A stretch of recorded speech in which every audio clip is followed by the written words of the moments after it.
Pakita mo, sobrang dami. Dekada yan eh. Oo nga sir eh. Yung mga 30 years na. Yung mga 30 years, meron yan. 30 years at least. Kasi panahon pa daw ito ni ano eh. 30 years na nila pinakikinabangan yan. Oo. Pero sabi nila sir, ano daw, karamihan talaga nabigyan na ng meron yan, bahay yan. o na-relocate yet. Ano yan eh, mga kunyari yun mo. Yan, kasi bibenta nila. Ayun na nga, tapos babalik dito. Professional squatter yan, mga professional squatter. So may idea ba kayo sir kung saan sila lilipat yung mga ano? Hindi ko pa alam. Hindi natin alam ano? Hindi ko pa alam, pero alam naman natin bawal yan. Oo. Ito kasi nakita ko, government yan eh. Oo. Thank you ka-YouTubero. O you subscribe to ka-YouTubero. O yan ha. Thank you for all your support and please don't forget to subscribe.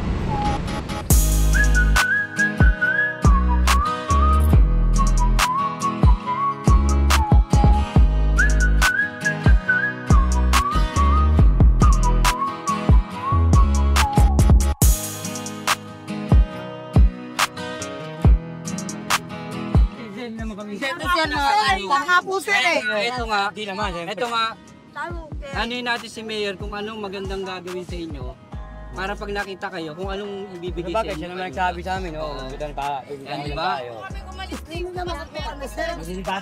Pero wag naman sa ganun, sir, kaya nila ano nyo kami sa gitna ng kalsada. Pati yan tatanggalin yan lahat yan. Sir, basta yung kayo mo lang. ay naandaw, wala na nakatira, sir. Paano naman kami, sir? Bagdating ka ng pwersa. Ano kami hindi ka kumpisan sa barangay.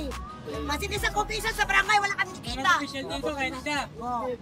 Yan ang nagpukursikan magpakibarit naman. Ay, una lang lumawa naman kami, ulan pa. Habang wala pa naman, ano muna natin gano'n pa po. Ay, sinupin na natin. Tinupin na po natin.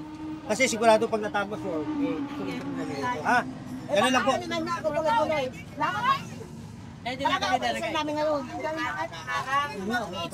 Wala pa sila sa amin. Kalugit, sir. Hindi kami matagal ba kami dito? Tagal din naman lang sa tinabangan.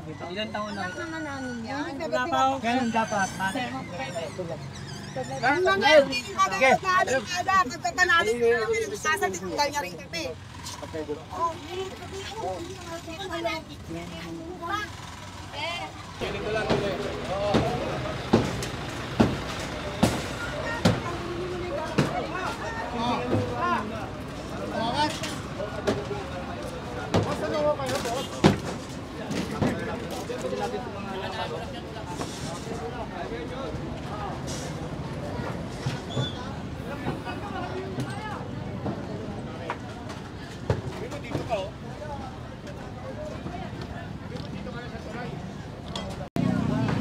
Kailangan talaga ipakita natin na parang sa gobyerno.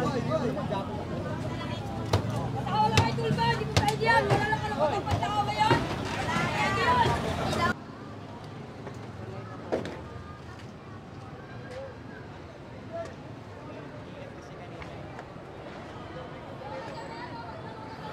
Ayan guys, ulitin lang natin lahat ito mga nakikita yung bahay na yan dyan sa gilid ng bridge na yan. Ayan, so lahat yan i-demolish. Okay, so hindi matatapos yan ng isang araw. Siyempre, mga ano yan, isang linggo at least matatapos yan. Ayan.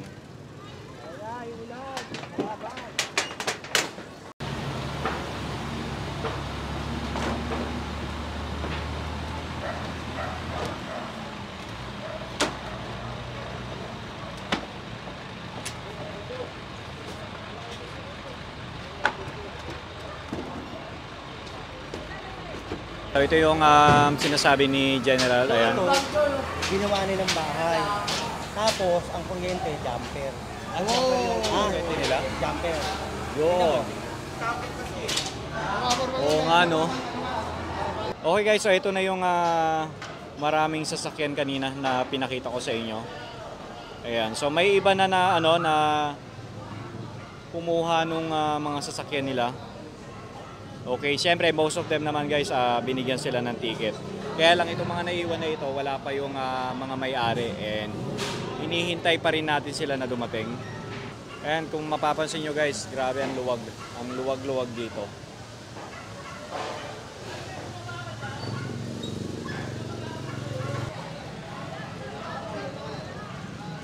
Sir, ano sir? Ang tagal na nila nakinabang dito. Oo nga sir eh. Taon na, di ba? Oo, taon. Kakagulat ka naman, kaibigan. Ha? Wala rin. Dekada na sir, ano? Pati kuryente niyan, bigat. Jumper, oo. Jumper. Eh, di naman parking dito. Sabi ng iba. Pwede daw. Hanggang sa barangay.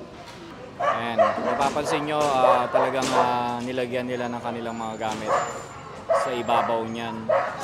Tapos yung pinakababa niya, tinayuan nila ng kanilang mga bahay. Okay, lapit tayo.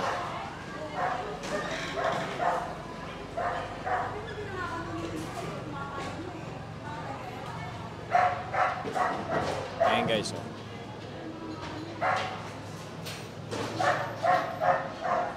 Okay, ayan. So yung iba, tinambakan nila ng kanilang mga gamit. Ayan, mga kung ano-ano. Ayan, talagang binahayan siya. Ayan, tingnan nyo, may TV pa sa loob, oh. Diba? Ayan guys, so doon din sa may dulo na yon, ayan. Talagang binahayan nila. Tapos ito guys, gigibain din yan. Yan mismo. Ayan.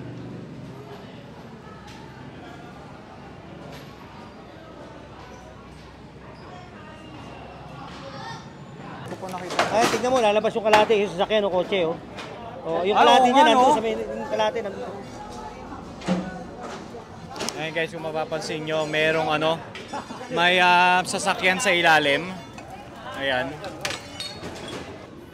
Tapos sa ibabaw ng sasakyan, naglagay sila ng, nagtayo sila ng bahay. Ayan, grabe. Diba?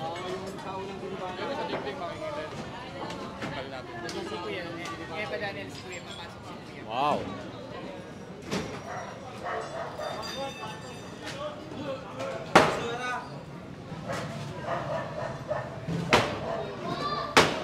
Yay!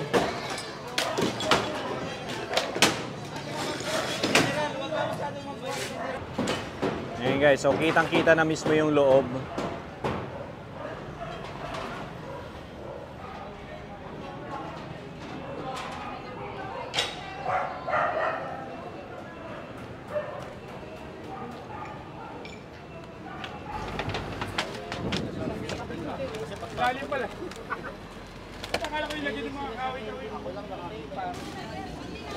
Ito baka yung cactus. May laman. So doon daw tayo dadaan.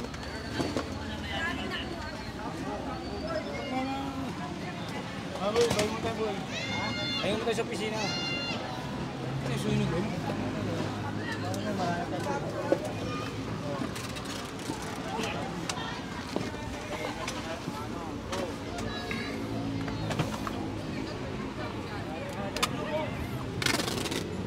Ayan, so sa area na ito guys, nagsisimula na silang magligpit ng kanilang gamit.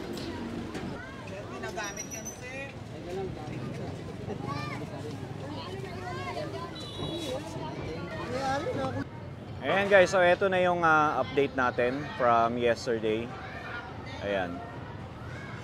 Okay, so kung makikita nyo dun sa may dulo, ayan o, labas na yung taxi na pinatungan nila ng bahay.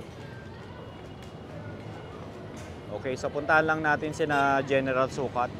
Okay, so dito sa area na ito, hindi pa ganon kalinis, pero most of it naman nagibanan nila. Tapos andito yung ating mga DPS District 2 para maghakot.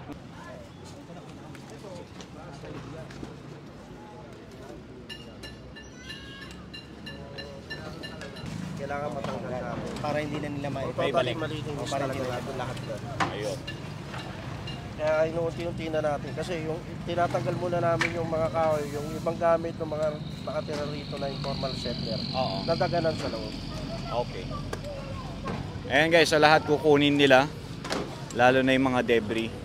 Kasi nga naman kapag iiwan mo dyan, gagamitin at gagamitin lang nila ulit para magtayo ulit ng panibagong bahay. Dito kasi sa area na ito ay talagang talamak yung mga holdapan. Yan, maraming mga snatcher dito. Tapos meron ding mga ilan na gumagamit talaga ng pinagbabawal na gamot. Ayan, kaya minsan dito takot ang mga tao dumaan dahil napaka-delikado nga talaga.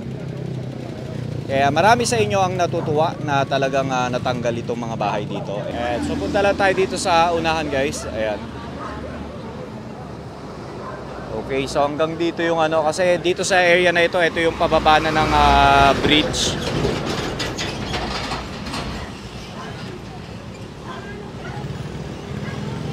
Ayan, so hindi lang natin alam guys kung saan sila lilipat.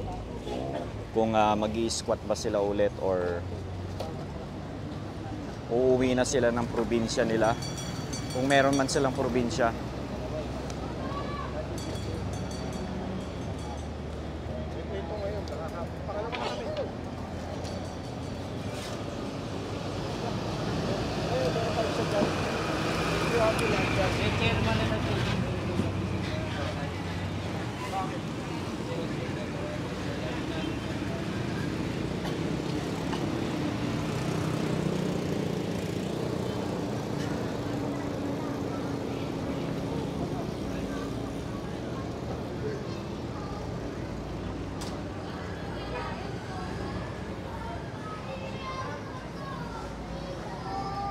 Ayan. So yung iba dito guys na giniba yung bahay nila, may iba dito, dito muna nagstay kasi nga habang nililigpit nila yung kanilang mga gamit.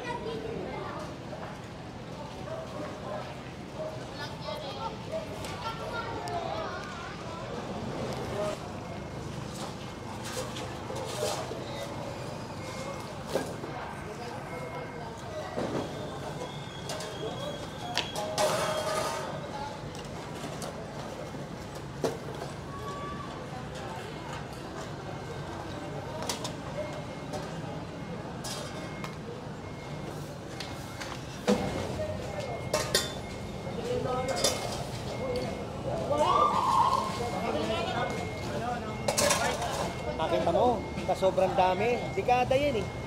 Oo nga sir Yung mga 30 years na. Yung mga 30 years, meron yan. 30 years at least. Kasi panahon pa daw ito ni 30 years na nila pinakikinabangan yan. Oo. Diba? Pero sabi nila sir, ano daw, karamihan talaga nabigyan na ng Meron yan, bahay. na-relocate na yan. O na-relocate, Oo, yes. Mga ano yan eh, mga, di ba kunyari yung mga, yan. Oo. Kasi bibenta nila. Ayun na nga, tapos babalik dito. Professional sumater yan. Mga Ayun. professional sumater. So may idea ba kayo sir kung saan sila lilipat yung mga ano? Hindi ko pa alam. Hindi natin alam ano. Hindi ko pa alam. Pero alam naman natin bawal yan. Oo. Ito kasi, nakita mo, government yan. Oo. Ito may mga sabutan. Diba nakita natin lahat? Oo, yes. Ganun. Ano, dami yan. Lalo sa kabila, kita mo sa kabila. Oo, dami nga, pa. sir.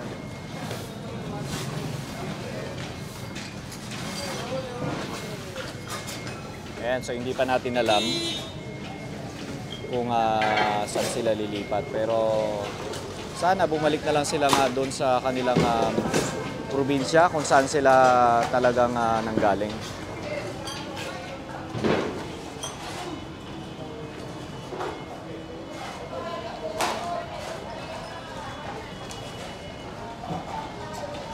So follow-up update tayo ulit dito sa Delpan Bridge. Ayan, so nakakot na lahat. Ayan, pinipinturahan na nila yung ano, yung bridge.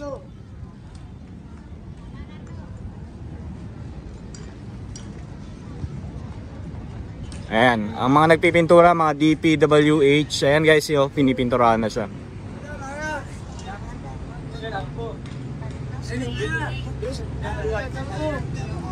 Ayan, so sinimulan na nilang pinturahan ngayong araw.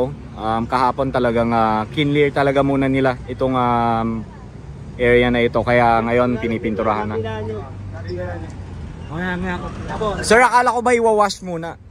Natira na to. Ano, wash na ba to? Oo, kahapon ng bumbero. Oo. Dalawang natira na to. Ah, Kaya okay. lang yan, hindi pa.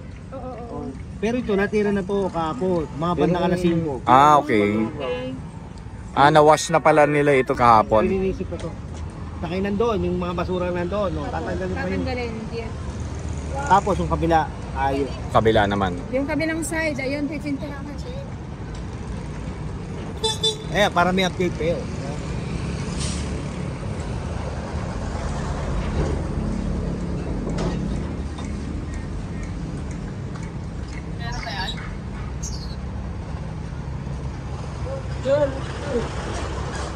Ayan, nakakatuwa kasi 'di ba? Sino ba naman na mag-aakala na talagang mangyayari ito? Itong ganitong klaseng paglilinis. Ayan, so pasalamat tayo sa ating Mayor Isko Moreno dahil dito sa talagang Kahapon, continuous na piniturahan paglilinis. to, o yan. Lalo yan, pag napiturahan, mapatukan pa yan kulay gray. Oh, gray na, okay. Ayan, first coat daw muna yung nilalagay nila. Tapos yung second coat, kulay gray daw ang nilalagay. Daming ipis, oh.